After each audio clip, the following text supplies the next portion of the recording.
दर्शक बंधु बंद हो कि काया योजना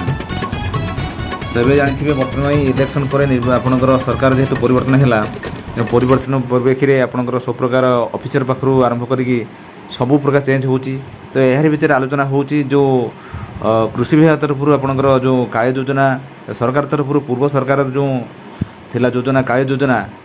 तार क्वेश्चन मार्क सृष्टि होती जे योजना बंद हो कि दर्शक बंधु यह पूर्व राज्यपाल रघुवर दास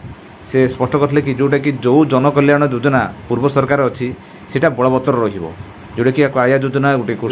योजना जोटा कि आपंकर पूर्व सरकार आपंकर नवीन पट्टनायक सरकार आपंकर वर्ष को 4000 टंका आपंकर दि जाऊला आपंकर भूमिहीन को भी आप दि जाऊला वर्ष 2 थर दि जाऊला खरीफ और रबी तो यही परिप्रेक्षी में जहाँ जना हो जो काया योजना जो अच्छी यार ना परिवर्तन हो पारे किंतु ये योजना हूँ आपंकर योजना रहा सहित यार आप जो आसिस्ट मिलूँ जो पैसा मिलूँ चाषी को यार आपंकर परिवर्तन हो पाए तेणु ये योजना आपंकर बंद हेनी ये योजना आपंकर लागू आपंकर जो योजना चाषी आप जो हिसाब से बेनिफिट मिलूला ताठू अधिक आपंकर सरकार आपंकर मिल दर्शक बंधु ये आपण जो काली योजना परिप्रेक्षी में आपंकर गोटे छोटी अपडेट जदि आपने सुधा मो चैनल अच्छा कि सब्सक्राइब करूँ एवं आप मूल्यवान मतामत कमेंट लिखुन दर्शक बंधु रही नमस्कार जय जगन्नाथ।